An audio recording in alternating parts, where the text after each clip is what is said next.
আকাশবাণী গুৱাহাটী কথা শিল্প এই অনুষ্ঠানত প্ৰচাৰ কৰি থকা হৈছে ডক্টৰ ৰুবুল মাউতৰ মোৰো এটা সপোন আছে গ্ৰন্থখনিৰ ধাৰাবাহিক পাঠ ঝুনা কংকন ভূঞাৰ প্ৰযোজনা ইন্দ্ৰজিৎ দাসৰ আজি এয়া ২২ খণ্ড মোৰো এটা সপোন আছে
আমাৰ জীৱনটো এটা কোষৰ পৰাই আৰম্ভ হয় মাতৃগৰ্ভত। মাতৃগৰ্ভৰ পৰা এই কোষটো উলিয়াই আনি ইয়াত থকা জিনসমূহৰ সকলো বিসংগতি অৰ্থাৎ ভুল ভ্ৰান্তি জিন এডিটিং পদ্ধতিৰ সহায়ত নিৰ্মূল কৰি কোষটো যদি আকৌ মাতৃগৰ্ভত সংৰোপণ কৰি দিয়া হয় তেন্তে জন্ম হ'ব লগা শিশুটি ৰোগমুক্ত নহ'বনে? ঠিক তেনেকৈ দেহত থকা বিসংগতিপূৰ্ণ কোষবোৰ সংশোধন কৰি বিভিন্ন জেনেটিক ৰোগ নিৰ্মূল কৰিব পৰা যাব। এখন ৰোগমুক্ত পৃথিৱী কেতিয়া সম্ভৱ হ'ব? এই জিন এডিটিং পদ্ধতিটোৱে সমগ্ৰ বিশ্বতে বিজ্ঞানীৰ মাজত আলোড়ন সৃষ্টি কৰি থকাৰ সময়তে পদ্ধতিটো প্ৰয়োগৰ ক্ষেত্ৰত এটা সমস্যাই দেখা দিলে। প্ৰশ্ন হ'ল বেক্টেৰিয়াৰ কোষৰ ভিতৰত থকা জিন এডিটিং সম্বলিত CRISPR/CAS9 অৰ্থাৎ Cas9 নামৰ প্ৰটিনটি কেনেকৈ মানৱ কোষৰ ভিতৰলৈ প্ৰেৰণ কৰিব পৰা যাব। ঠিক তেনেকুৱাতে অৰ্থাৎ প্ৰযুক্তিটিৰ উদ্ভাৱনৰ এবছৰ নৌহওঁতেই মোৰ গৱেষণাত বাধাহীনভাৱে কোষৰ ভিতৰলৈ প্ৰটিন যৌগ প্ৰেৰণ কৰিব পাৰিছিলোঁ। তাৰ মানে আমি উদ্ভাৱন কৰা পদ্ধতিৰ সহায়ত জিন এডিটিঙৰ প্ৰয়োজনীয় বিশেষ প্ৰটিনটি অৰ্থাৎ Cas9 কোষৰ ভিতৰলৈ পঠিয়াব পৰা যাব। উদ্ভাৱনৰ এই ৰোমাঞ্চকৰ পৃথিৱীখনত মছগুল হৈ থাকোঁতেই এদিন মায়ে ফোন কৰোঁতে ক'লে যে দেউতাৰ হাত দুখন বৰকৈ কঁপিছে। দেউতাৰ হাত কঁপাটো পুৰণি বেমাৰ। কেতিয়া আৰম্ভ হৈছিল সঠিককৈ মনত নাই, কিন্তু খুব সম্ভৱ মই কলেজত পঢ়া দিনৰে পৰাই দেউতাৰ এই বিকাৰটো দেখি আহিছোঁ। তেতিয়া দেউতাৰ বিশেষ কোনো সমস্যা নাছিল, মাত্ৰ কেতিয়াবা হাত দুখন থৰ থৰকৈ কঁপি উঠাৰ বাবে তামোল চালি কাটিবলৈ দিগদাৰ হৈছিল। দেউতাই বাঁহ বেতৰ কাঠি কামিৰ কামো কৰিছিল যদিও এইদৰে হঠাৎ হাত কঁপি উঠাৰ বাবে কামবোৰত মাজে মধ্যে বিঘিনি ঘটিছিল। মই গুৱাহাটীত পঢ়ি থাকোঁতে এবাৰ দেউতাই গাঁৱলীয়া দৰৱ খাবলৈ ফিল'বাৰীৰ ফালে গৈছিল। ঘৰৰ মানুহে কোৱা মতে দেউতাৰ হেনো যথেষ্ট আৰাম হৈছিল, কিন্তু পাছত আকৌ উকাল। দেউতাৰ হাত কঁপাটো আৰু বন্ধ নহ'ল। মায়ে মোক যেতিয়া দেউতাৰ হাত দুখন বৰকৈ কঁপিছে বুলি ক'লে তেতিয়া মই ধেমালি কৰিবলৈ গ'লোঁ। কিয়? খোৱা বোৱা একেবাৰে বন্ধ নেকি? মায়ে ক'লে। ধেমালি নকৰিবি অ', দেখিলেহে গম পাবি। তাৰ পাছত মই দেউতাৰ লগত কথা পাতিলোঁ। দেউতাক হাস্পতাল যাবলৈ ক'লোঁ। দেউতাই ক'লে যে হাস্পতাললৈ হেনো গৈছিল, ডাক্তৰে 2 এবিধ ঔষধ দিছে খাবলৈ।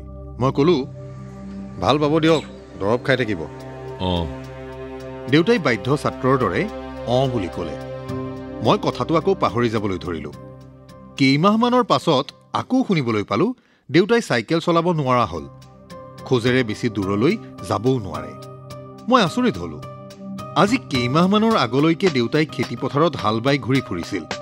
পথাৰলৈ নাযাবলৈ ক'লেও নুশুনিছিল। ৰাতিপুৱা সোনকালে শুই উঠি হালখন দেউতাইহে লৈ গৈছিল। মই বহুদিনৰ পৰা দেউতাক পথাৰলৈ যাবলৈ মানা কৰি আছিলোঁ, ক'লেও নুশুনে। কয় ঘৰত দেখাবোৰে বেলি ওলাই এপৰ হোৱালৈকে শুয়েই থাকে। মই হাল নিনিলে কোনে নিব? উপায় নাই। খেতি মাটিবোৰ আনক আধিলৈ দিবলৈ ক'লেও নুশুনে। দেউতাৰ অৱশ্যে বয়সো বেছি নহয়। 50ৰ ঊৰ্ধৰ মানুহজনক দেখিলেহে বয়সতকৈ বুঢ়া যেন লাগে। সৰুৰে পৰাই খুব কষ্ট কৰাৰ কাৰণে 9-10 বছৰৰ পৰাই একেৰাহে প্ৰত্যেক বছৰে খেতিত হাড় ভঙা পৰিশ্ৰম কৰিব লগা হোৱাৰ বাবে শৰীৰৰ এনে অৱনতি ঘটিছিল। খেতিৰ দিন আহিলেই মই মাক ক'লোঁ, এইবাৰ যাতে দেউতাক পথাৰলৈ যাবলৈ দিয়া নহয়, যিকোনো প্ৰকাৰে হ'লেও বাধা দিবলৈ ক'লোঁ। কেৱল হাল বোৱাই নহয়, গৰু চৰোৱা, বাম খেতি কৰা আদি কোনো কামতে যাতে দেউতাই হাত নিদিয়ে তাৰ বিশেষ ধ্যান ৰাখিবলৈ ক'লোঁ। ঠিক তেনেকুৱাতে আকৌ এদিন খবৰ পালোঁ, দেউতাৰ কঁকাল পৰিল। হাস্পতাললৈ নিয়াত ডাক্তৰে ক'লে কঁকাল পৰাটো ভাল কৰিব নোৱাৰে, কিন্তু হাত কঁপাটো বন্ধ হ'বৰ বাবে দৰৱ দিব পাৰিব। এদিন ককাইদেৱে মোলৈ এটা ভিডিঅ' পঠালে। ভিডিঅ'টোত দেউতাক খোজকাঢ়ি থকা দেখিলোঁ। কি অবিশ্বাস্য! দেউতাই হাতত এডাল লাখুটি লৈ খোজকাঢ়ি গৈছে। দেউতাৰ আগফালটো হাউলি গৈ যেন মাটি চুব। ৰ'দৰ তাপত দগ্ধ হোৱাৰ দৰে কিট কিটকৈ ক'লা শৰীৰ, কঁকালত পুৰণি মামৰ বৰণৰ চেকা লগা চুৰিয়া এখন, ডিঙিত মেৰিয়াই থোৱা আছে উৱলি যোৱা গামোচা এখন। মুখখন শুকাই গৈছে, মুখত ভবুৰা হৈ থকা দাড়িবোৰ পকিছে। দেউতাই খৰখোজেৰে গৈ চোতালত পাৰি থোৱা পীৰা এখনত বহিবলৈ চেষ্টা চলাইছে। অবিশ্বাস্য! যদি এই ভিডিঅ'টো আন ক'ৰবাত দেখিলোহেঁতেন তেন্তে মই দেউতাক চিনিকে নাপালোহেঁতেন। মই এবছৰৰ আগতেহে ঘৰলৈ গৈ আহিছিলোঁ। এবছৰতে দেউতাৰ এই অৱস্থা কেনেকৈ হ'ল? মোৰ জিন এডিটিঙৰ গৱেষণা ভৰপক উঠি অহাৰ সময়তে মই ঘৰলৈ যোৱাৰ সিদ্ধান্ত ল'লোঁ।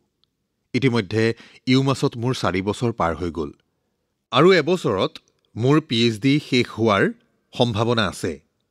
কিন্তু দেউতাৰ স্বাস্থ্য দিনক দিনে বেয়াৰ ফালে যোৱাৰ বাবে মই বিয়া পতাৰো সিদ্ধান্ত ল'লোঁ। যোৱা 4 বছৰত এইবাৰক লৈ মুঠ 3 বাৰ ঘৰলৈ আহিছোঁ। প্ৰত্যেকবাৰেই 3 সপ্তাহৰ বাবে। ইয়াৰ এসপ্তাহ অহা যোৱাৰ নামতে যায়গৈ। অৰ্থাৎ যোৱা 10 বছৰত সৰ্বমুঠ 100-150তকৈ বেছি দিন ঘৰত থাকিবলৈ পোৱা নাই। যিসকলে দেশ বিদেশৰ বিভিন্ন ঠাইত থাকে তেওঁলোকে জানে যে ইমান কম সময় পৰিয়ালৰ সৈতে থাকিবলৈ পোৱাটো কিমান বেদনাদায়ক। অথচ আমাৰ হাতত কোনো বিকল্প নাথাকে।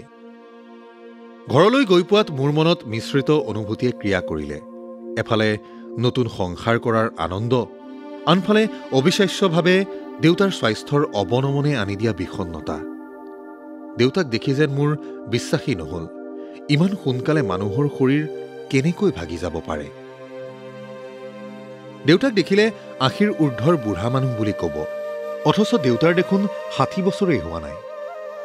যোৱা বছৰলৈকে খেতি কৰি ঘূৰি ফুৰা দেউতাই এতিয়া দিনৰ সৰহভাগ সময় চকী এখনতে বহি কটায়। গধূলি পৰত হাতত লাখুটিডাল লৈ গোহালিত গৰু বান্ধিবলৈ যায়। গোহালিৰ গোবৰ পেলাবলৈও চেষ্টা কৰে, কিন্তু নোৱাৰে। মায়ে গালি দিয়ে, আপুনি নোৱাৰে বুলি জানেই কিয় গোবৰত ধৰিছেগৈ? বাৰীত জেওৰা ভাঙি গৰু সোমালেও দেউতাই খেদিবলৈ যায়। দেউতাই ক্ষীণ মাতেৰে ঘূৰ ঘূৰকৈ চিঞৰে।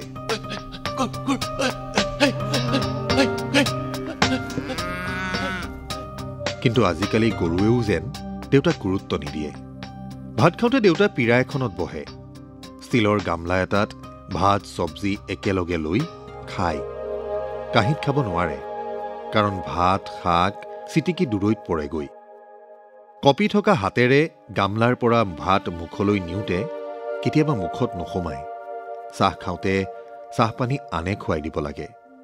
তথাপি কিন্তু দস্তুৰমত খায়, শোৱে আৰু খোজ কাঢ়ে। হাউলি পৰা কঁকাল হ'লেও খোজ কাঢ়োতে বেছ বেগাই যাব পাৰে। এদিন দেউতাক পুৱা চাহ খাবলৈ দিওঁতে ময়ো গৈ দেউতাৰ কাষতে বহিলোঁ। দেউতাই মজিয়াতে পীৰা এখন পাৰি বহিছিল। কাপ এটাত চাহ খাবলৈ দিয়া হৈছিল, প্লেট এখনত বুন্দিয়া ভুজিয়া। মই দেউতাক ক'লোঁ, চাওঁ দেউতা, মই চাহ খুৱাই দিওঁ। কাপটো মোৰ হাতত লৈ দেউতাৰ ওঠত হেলনীয়াকৈ লগাই দিলোঁ। দেউতাক ক'লোঁ, আপুনি শোহা মাৰক।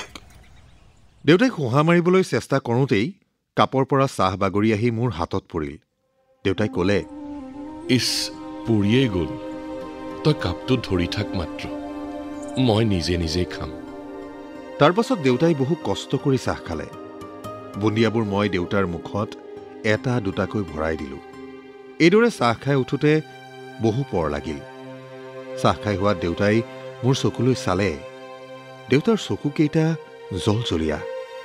কৰুণ আকুতিৰে ক'লে, বোপাই, মোৰ হাত দুখন ভাল কৰি দে না।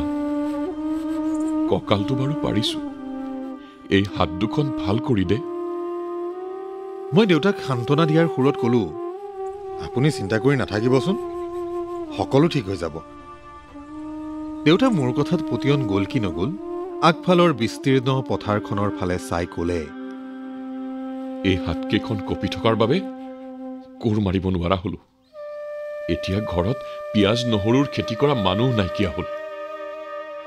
অ' সৰুদু, হাত দুখন ভাল হ'লে মই নিশ্চিন্তে পিঁয়াজ নহৰুৰ খেতি কৰি দিম। ঠিক জড়তাৰ সূত্ৰৰ দৰে গোটেই জীৱন খেতি কৰি থকা দেউতাই এতিয়া ঘৰত বহি কটাবলৈ বৰ দুখ পাইছে। আমি সৰু হৈ থাকোঁতে দেউতাই আমাক সদায় উপদেশ দিছিল, ভাত খাওঁতে মন দি খাবি আৰু আৰ তাৰ কাঁহীলৈ নাচাবি। আমি খোৱা কাঁহীৰ আশে পাশে ঢেৰ ভাত সিঁচৰতি কৰি পেলাইছিলোঁ।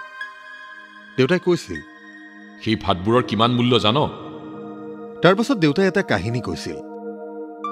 আমাৰ গাঁৱত বুঢ়ী এজনী আছিল। বুঢ়ীৰ এগাল ল'ৰা ছোৱালী আছিল। ঘৰত খাবলৈ নুজুৰিছিল। ল'ৰা ছোৱালীক ভাত খাবলৈ দিয়াৰ পাছত বুঢ়ীলৈ ভাত নাথাকিছিলগৈ। ফলত ল'ৰা ছোৱালীয়ে কাঁহীৰ কাষত আঠানি কৰি থৈ যোৱা চোৱা ভাতবোৰকে ধুই বুঢ়ীয়ে খাইছিল। এতিয়া সেই বুঢ়ীৰ ল'ৰা ছোৱালী পোনাতি নগৰে চহৰে থাকে। আমি আমাৰ ভুলৰ বাবে অনুতপ্ত হৈছিলোঁ। আমি দুখ মনেৰে মায়ে ভাত খোৱালৈ ৰৈ আছিলোঁ। কেনেবাকৈ আমাৰ মায়েও বাৰু চোৱা ভাত বুটলি ধুই খাব লাগে নেকি? এইবোৰ সৰুকালৰ কথা। তেতিয়াৰ আমাৰ অৰ্থনৈতিক অৱস্থাৰ বিষয়ে কৈছোৱেই। তেনে পৰিস্থিতিত পৰি যে আমাৰ মায়ে নহ'লেও মাৰ দৰে আন এজনী মাকে চোৱা ভাত নাখাইছিল, তাৰ মানে নাই। এই দৃশ্যটো বহু বছৰৰ পাছত মুম্বাইত দেখিছিলোঁ। আনে পেলাই দিয়া আধা খোৱা খাদ্য চোৱা পাতনিৰ পৰা বুটলি আনি মাক পুতেকে ভগাই খোৱা দেখিছিলোঁ। যা হওক, কঠোৰ নিয়মানুৱৰ্তিতা মানি অহা দেউতাই কি এতিয়া হাতৰ পৰা ভাত সৰি পৰাৰ বাবে মনত কষ্ট পোৱা নাই? পাইছে। নহ'লেনো মোক ইমান কৰুণ আকুতিৰে হাত দুখন ভাল কৰি দিবলৈ অনুৰোধ কৰেনে? দেউতাক ক'লোঁ, দেউতা, এইবাৰ ডিব্ৰুগড়ৰ আন ডাক্তৰৰ ওচৰত দেখুৱাই চাম। মোৰ বিয়া হৈ যোৱাৰ পাছত দেউতাক এদিন ফুৰাবলৈ লৈ গ'লোঁ।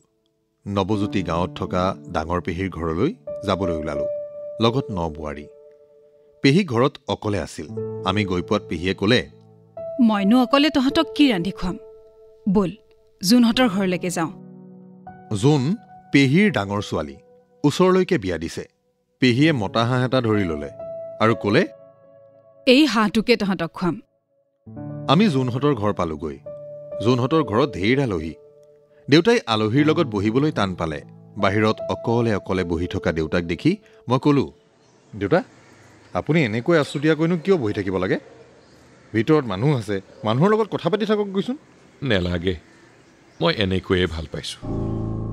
মই অলপ আচৰিত হ'লোঁ। দেউতাৰনো আকৌ কি হ'ল আছুতীয়াকৈ বহি থাকিবলৈ? সকলো দেখোন ঘৰৰে মানুহ।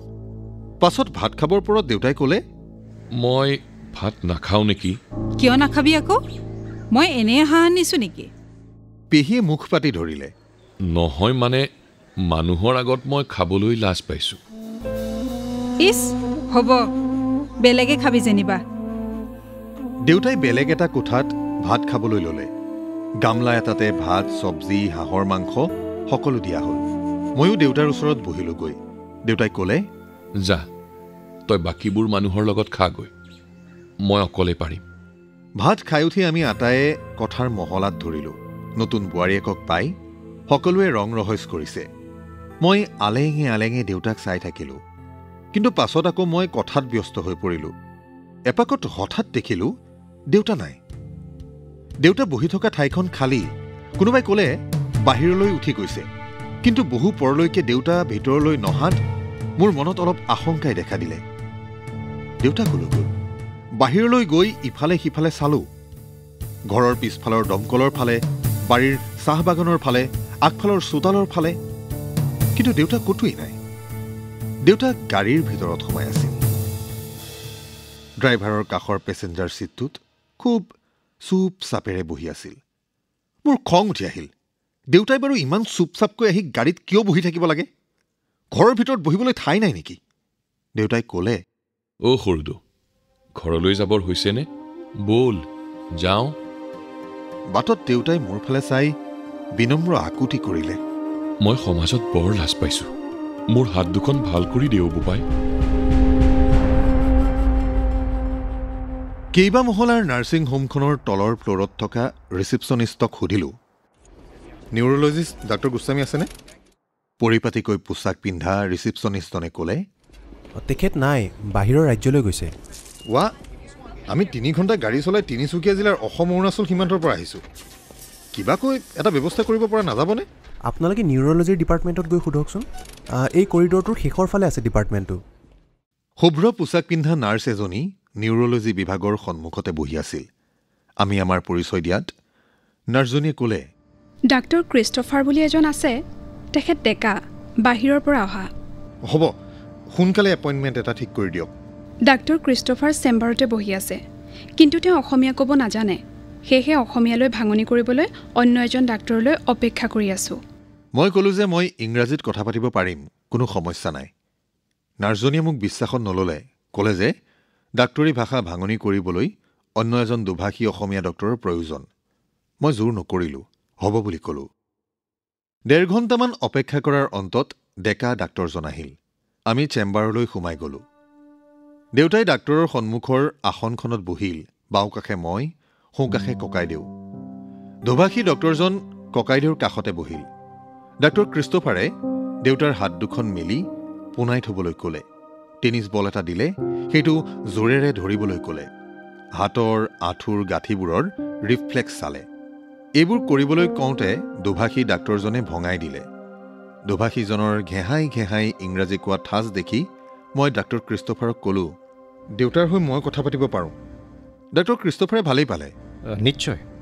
এইবাৰ ডাক্তৰ ক্ৰিষ্টফাৰ আৰু মই পোনপটীয়াকৈ কথা পাতিলোঁ। কিমান দিন হ'ল তোমাৰ দেউতাৰ এনে হোৱা? দেউতাৰ হাত দুখন বহু বছৰৰ পৰাই কঁপি থাকে, কিন্তু ইমান চিৰিয়াছ নহয়। এবছৰমানৰ পৰাহে এনে চিৰিয়াছ হৈছে। অন্য ডাক্তৰক দেখুৱাইছিলা?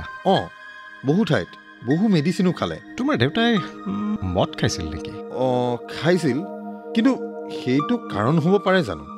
মই সন্দেহ প্ৰকাশ কৰিলোঁ। হ'বও পাৰে, নহ'বও পাৰে।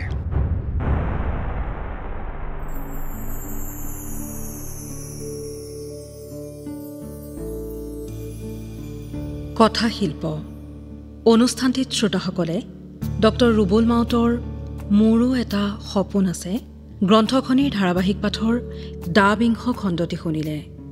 পাঠ আৰু ৰুবুল মাউতৰ চৰিত্ৰত ঝুনা কংকন ভূঞা। আন আন চৰিত্ৰত অভিনয় কৰিলে দেউতা ইন্দ্ৰজিৎ দাস, মা ৰুজি মুদৈ, ডাঙৰ পেহী নমিতা গোস্বামী, ডাক্তৰ ক্ৰিষ্টফাৰ নৱজিৎ ডেকা, নাৰ্ছ আইচেংফা কোঁৱৰ আৰু ৰিচিপশ্যনিষ্ট মনদীপ মহন্ত। শীৰ্ষগীতৰ কথা ইউৰেকা কাকতিৰ, সুৰ বৰষা বৰাৰ, কণ্ঠ সুকন্যা কাশ্যপ মহন্তৰ, সংগীত মনদীপ আৰু মনমিত মহন্তৰ, প্ৰযোজনা ইন্দ্ৰজিৎ দাসৰ। মোৰো এটা সপোন আছে গ্ৰন্থখনিৰ ধাৰাবাহিক পাঠৰ পৰৱৰ্তী খণ্ডটি শুনিবলৈ পাব অহা সপ্তাহৰ এই একেটা বাৰৰ এই একেই সময়তে।